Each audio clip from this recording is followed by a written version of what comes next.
So essentially, I was frustrated that I would go out and talk to airmen and they would have ideas and, the frozen middle would cut them off.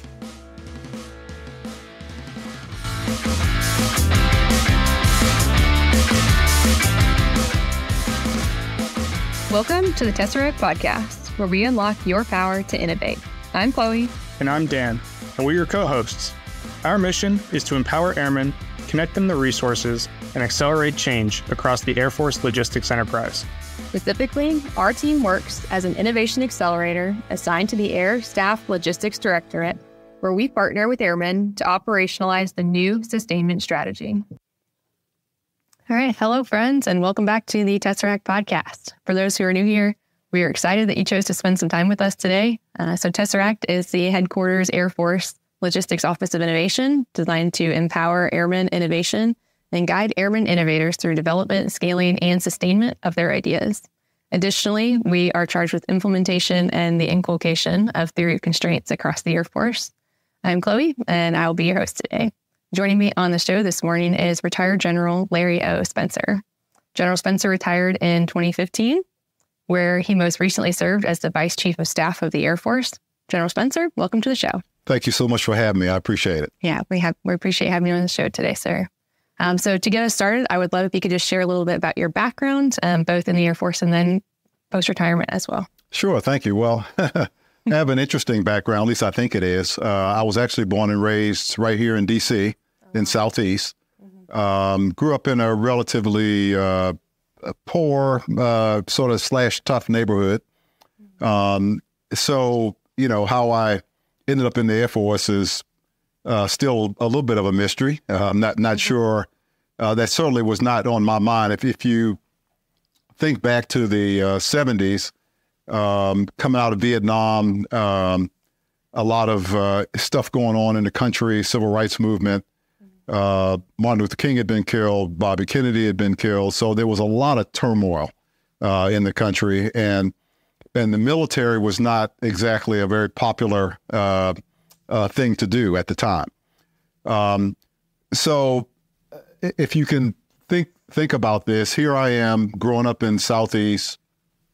My father had spent 20 years in the military, in the Army. So I was somewhat familiar with the military, but not really because in his career, in the Korean War, he lost his left hand. And so he worked at Walter Reed in prosthetics and served 20 years in the Army, and we never went anywhere. So it's not like I was an Army brat that we traveled around. I was born and raised in D.C. in Southeast, and we never moved. So the only thing I really knew about the military was we would go to the commissary occasionally, and we'd go to the hospital occasionally. But other than that, I didn't grow up in a traditional sort of military child environment. But I was really big into sports. That was sort of my thing. Football, basketball, baseball. So as I graduated high school, I had a lot of scholarship offers, particularly for football. But I was the oldest. My father was an Army soldier. My mother had not even graduated high school. So they had no experience with college. I had college coaches calling, and I didn't know what to do. Really didn't have any mentors.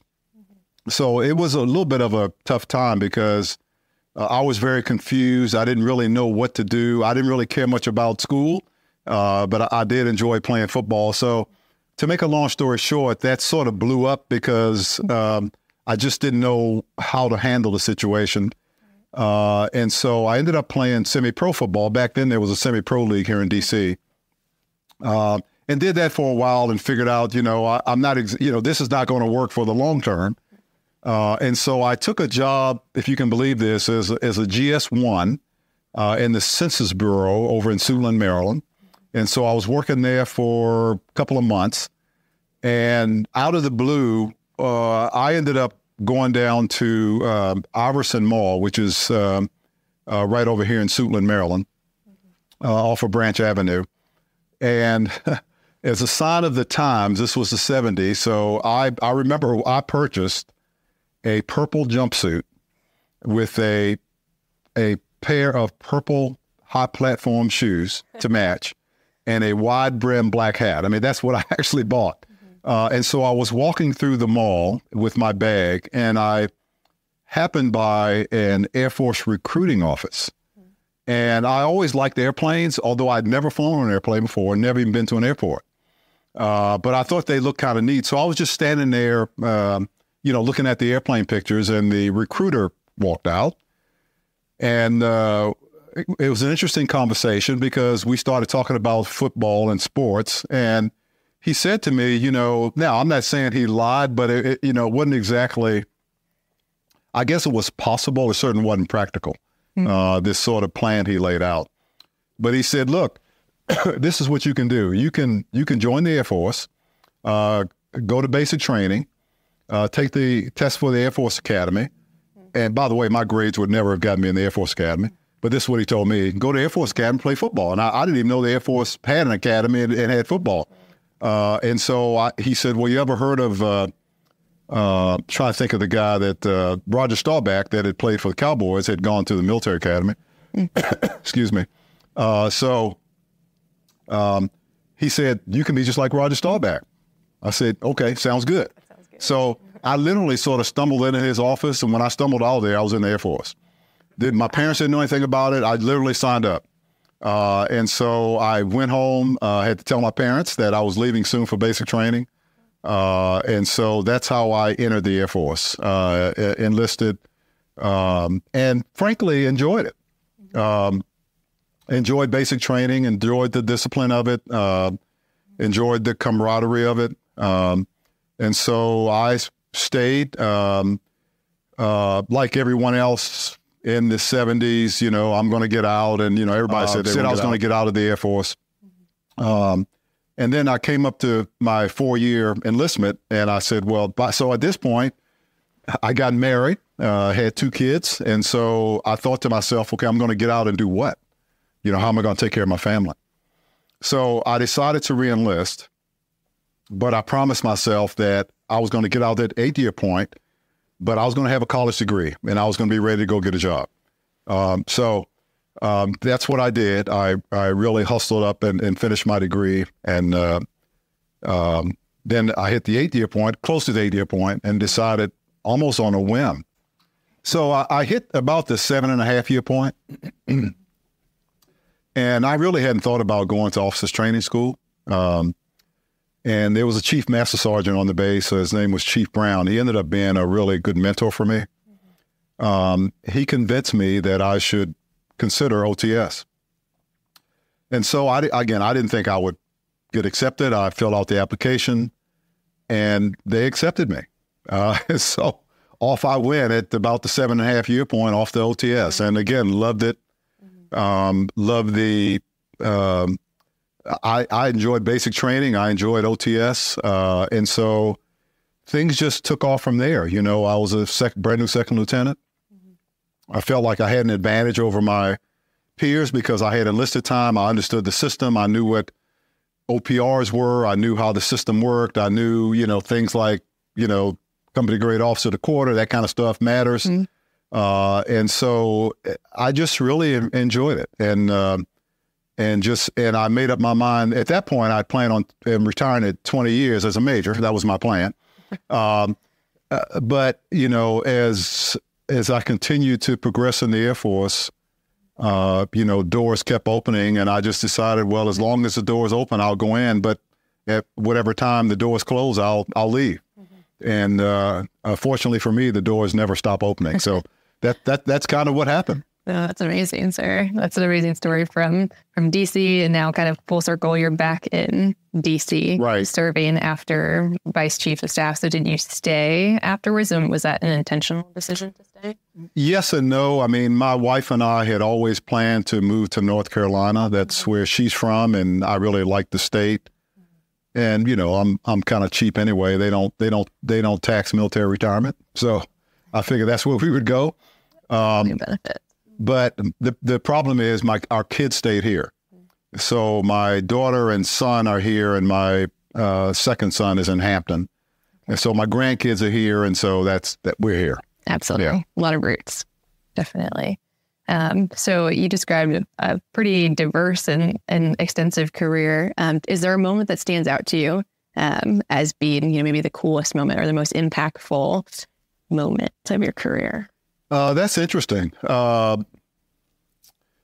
Probably the most impactful part of my career was when I was a squadron commander, which I always wanted to be.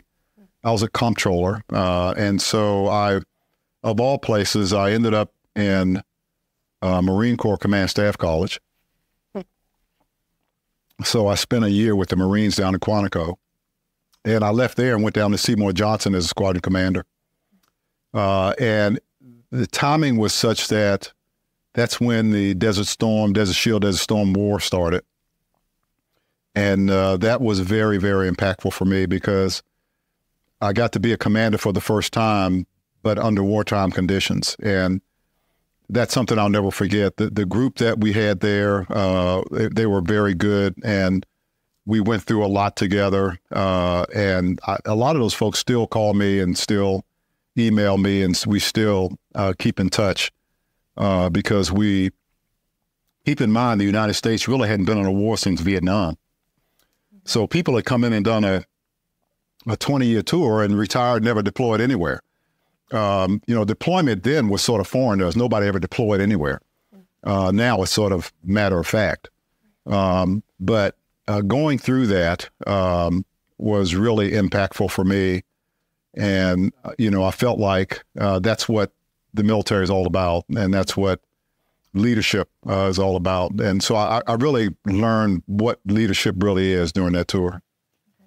I think you brought up a really interesting thing. You mentioned the kind of leading through those wartime conditions. Right. And that's something that I think, as a force, we're talking about a lot when we look at great power competition right now and preparing the force for a future fight.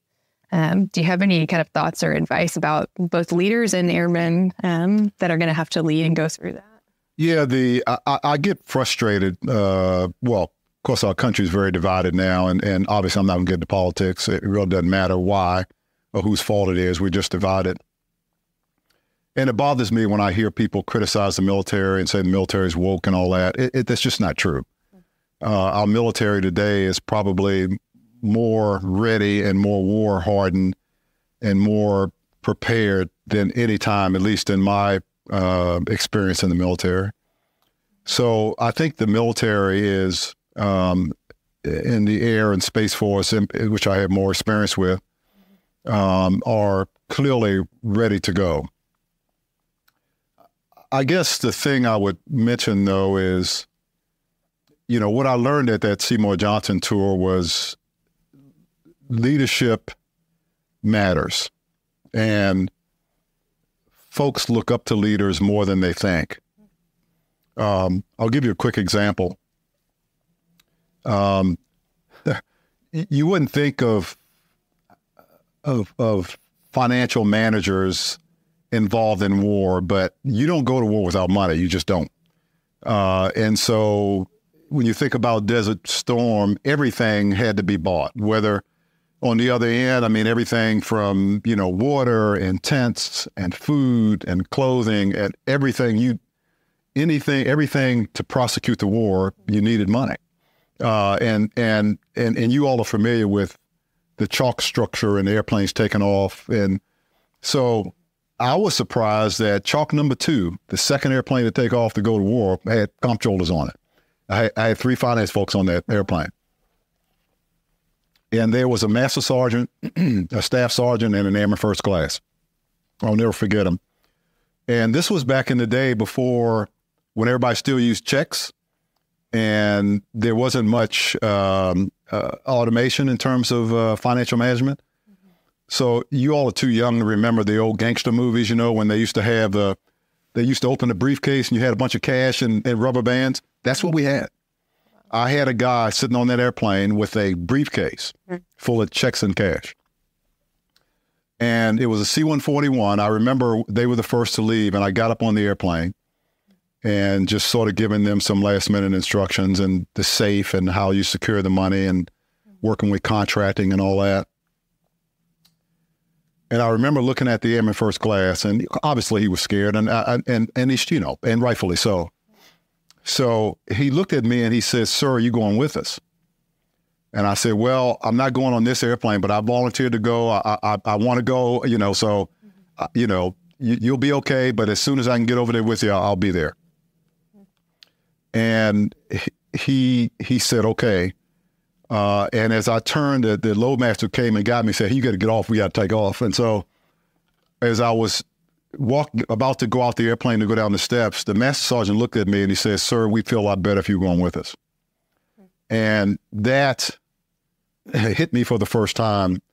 Leadership, this stuff is real. I mean, you know, we go to a bunch of leadership schools and classes, and we're told to read a bunch of leadership books and all that. But until that happens to you, you don't really understand what leadership means.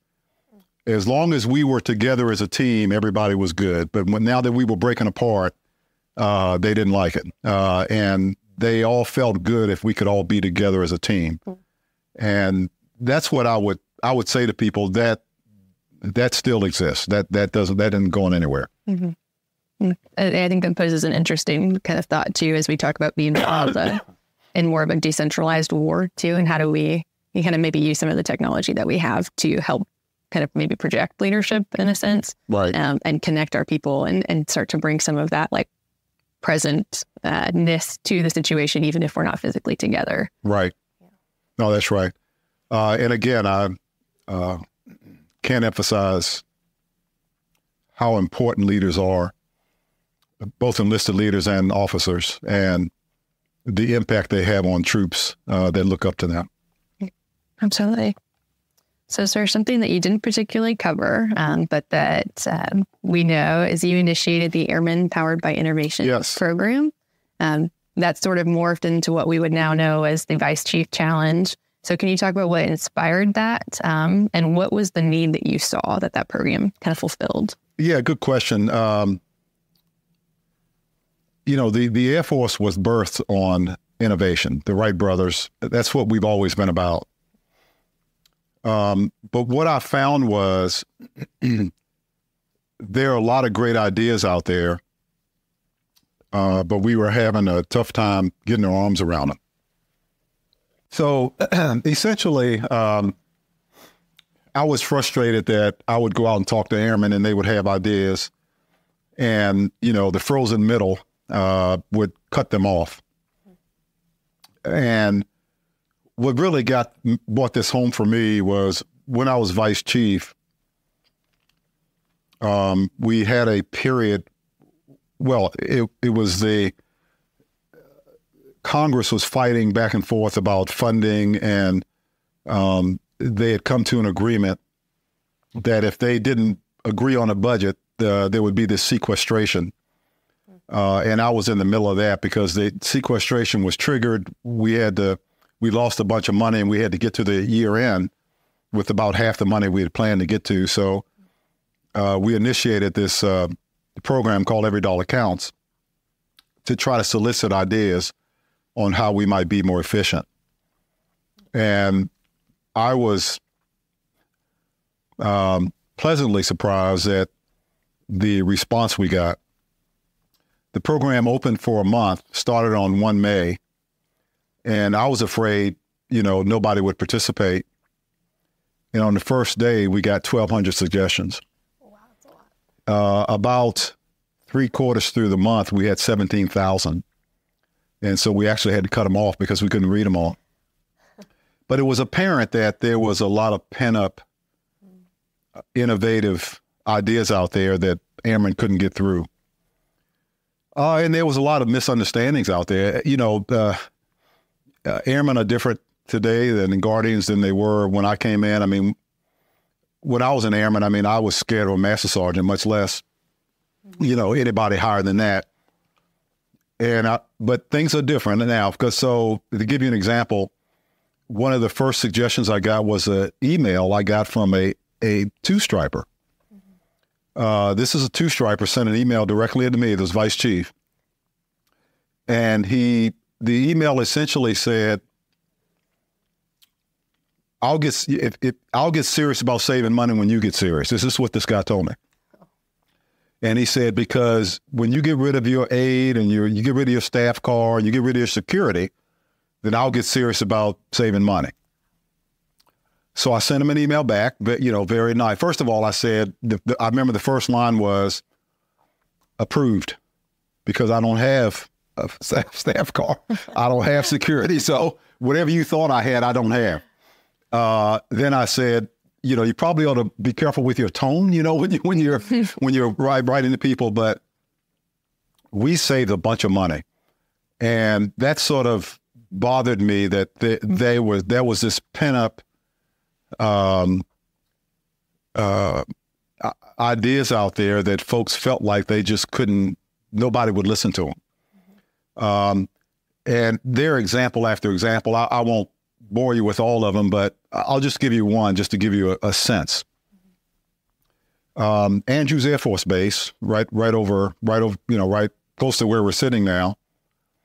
I got a suggestion from them that essentially said, we use these big, expensive Chrysler cars. I forgot, it was like a something 300.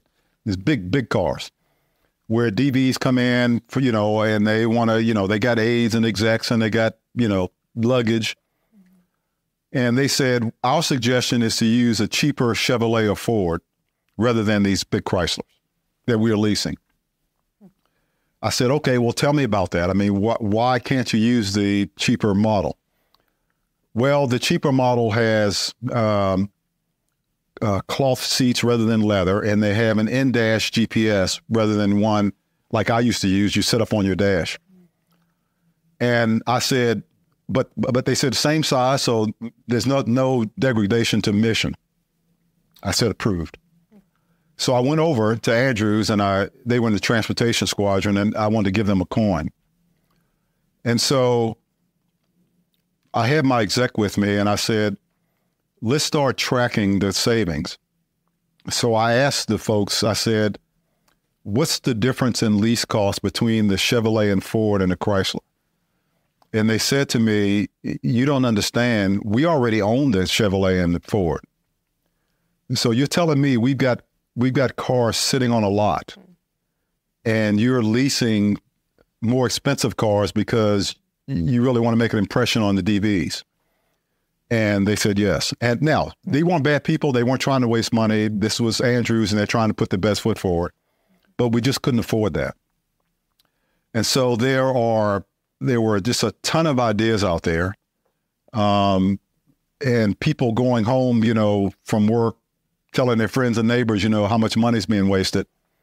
But it was really difficult to get those folks to come forward. So the other thing I thought about was that, in terms of innovation or starting some innovation initiative, was I remember during Desert Storm, the country was literally on the edge of their seat when they saw the United States military, putting weapons through somebody's bedroom window. This is technology that had been developed that no one even knew much about. And it always occurred to me that whenever we have a conflict, our goal should be our enemy should wake up day one and say, oh my God, we didn't know they had that. Mm-hmm. And so I just felt like we needed to have more emphasis on innovation, mm-hmm. and sort of harness the innovative spirit and the innovative ideas of airmen and guardians, mm-hmm. So we can put those things to good use for our warfighting effort. It sounds like a lot of them were things that just made sense. Correct. To you. It wasn't necessarily like drastic policy changes. I'm sure that there was that, or procuring brand new things. Right. But a lot of them were just, why wouldn't we do that? Right, exactly. And again, a lot of great ideas, folks, whether they're out there fixing airplanes or they're out there launching satellites or they're out there maintaining a base infrastructure, mm-hmm. they see ideas every day on how they can do things better. Mm-hmm. The question is, do we have a form or a process by which they can bring those forward? Right. Yeah, I think that resonates a lot with what Tesseract does, is we kind of have our own version of that within the logistics directorate. called the Ether Sprint, where we're asking the field kind of for those innovative ideas and providing a platform for airmen to sort of funnel those things in directly, right? And have helped support a lot of the vice chief challenge, solutions and airman ideas that have come up, and bring those to kind of sustainment. So I think it's cool to see that it existed then, and it exists now, and there's just seems to be more and more forums kind of arising, right? Because like you said, those airmen at the field are the ones who they feel the pain, and so they know what it takes to fix it. That's right. Versus kind of coming from like a top down, trying to waterfall solutions onto the field that maybe don't quite fit. That's right. So yeah, that's amazing. So you've served in some high profile positions in kind of private industry and various different roles, and even now where you're at. So from your perspective, what role can industry play, and should industry play as we kind of move towards preparing for great power competition? Well, clearly, industry plays a large role in providing the technology and the equipment that the military needs. It's interesting, when I left the Air Force, everyone said the same thing. Well, you won't miss the Air Force, but you'll miss the camaraderie, and it's just not the same in industry. And I didn't find that to be quite true. The companies that I'm involved with, particularly those that I'm on their boards, those folks work every bit as hard as we did in the military. They work late, they work weekends. Now, the difference is they get paid for it. So I found the camaraderie in industry almost equivalent to the military, not quite, but close. And our industrial base in the United States is so much smaller than it used to be, probably smaller than it needs to be. So, the military is dependent on industry for its equipment and for, to some extent for innovation and particularly for weaponry we're going to use in the future. So the military and industry are very closely linked. They almost have to be. Because, the military, we don't make our own weapons. Somebody else does. We just go buy them. We give them a requirement, and then we pay for it. So industry plays a large role in the military, and it's something I think probably ought to have a closer tie. There's some rules and reasons why you have some separation. But I always wondered, if there's someone in a garage somewhere with some innovative idea that no one else has thought about, how would we get it? That used to always bother me because there's so much bureaucracy and so many rules for good reason that I worry sometimes that some of the most innovative ideas out there, because of all the red tape and all the paperwork that's involved, we may not ever hear about. Right. That is an interesting thing to think about, that, whether it's an airman or a civilian out there, right, they might have something that they're just not bringing to the table because the perception is that it's not possible to do it. Yeah, I've dealt with some industry folks who really don't want to do business with the government because they just view it as a very bureaucratic and slow process. Again, those rules are there for a good reason. I understand. But, industry, I mean, they're in competition with competitors, and they have shareholders that, are looking for high stock prices. So they really can't afford to get bogged down too much. But it seems to work itself out. Yeah. And I think you hit on a lot of great things. It's essential, and it's going to continue to be essential that we partner with industry. Right. Exactly. Yeah. So your post-retirement work, kind of like we hit on in different various parts of industry, but in particular right now, you're serving service members and veterans. And so that seems to be a common theme throughout your career is you've constantly served and given back to service members. So do you have any words of wisdom for supervisors and, maybe like those CGOs and management level people that are in the field? Yeah, it's, well, first of all, the Armed Forces Benefit Association is an interesting organization, serves both military and first responders. Okay. Was actually started in the basement of the Pentagon by then General Eisenhower. And back during World War II, soldiers and airmen, their beneficiaries weren't getting paid in a lot of cases their benefit because they had a war clause.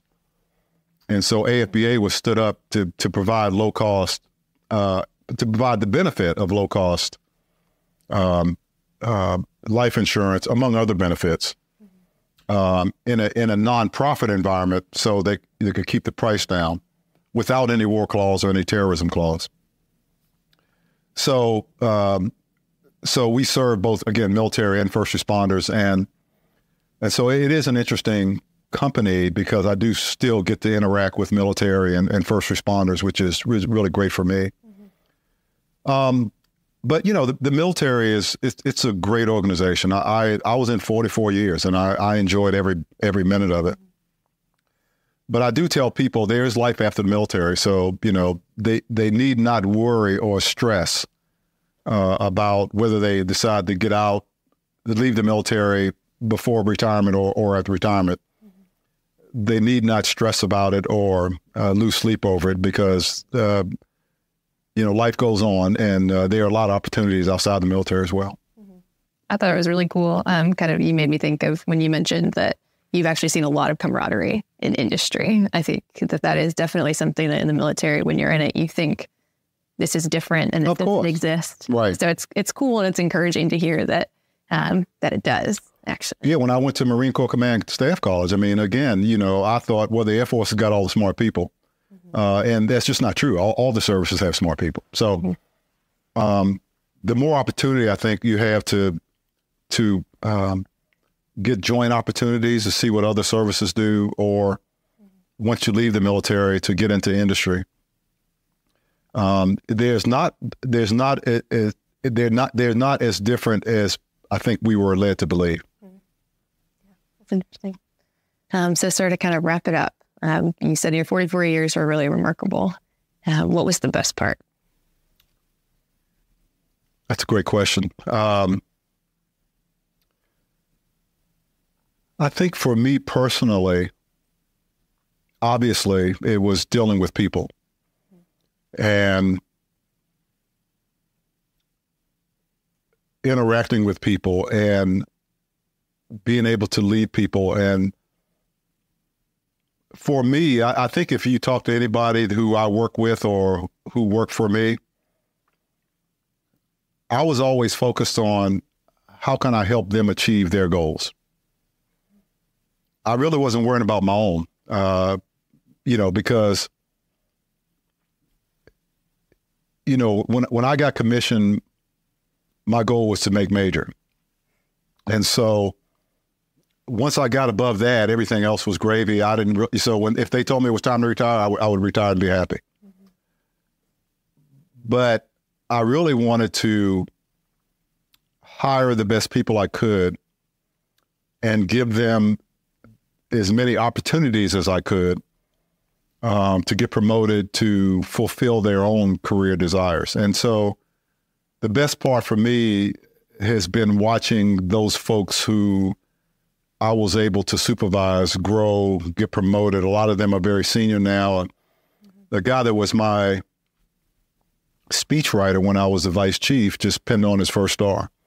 And so I get to see that now. And so that, to me, seeing the talent that this country has to offer, seeing the patriotism that our folks in this country still have, and having the opportunity to personally be involved with the individual growth and success of other people is really what stands out for me.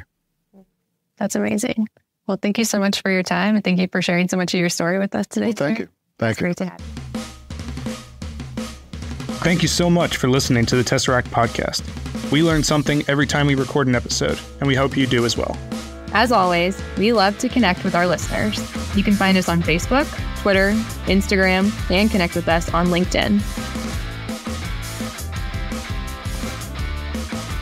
Any references to trademarked, copyrighted, or protected products or services, such as books, movies, or businesses, are used here for the limited purpose of education and professional development of Air Force Airmen.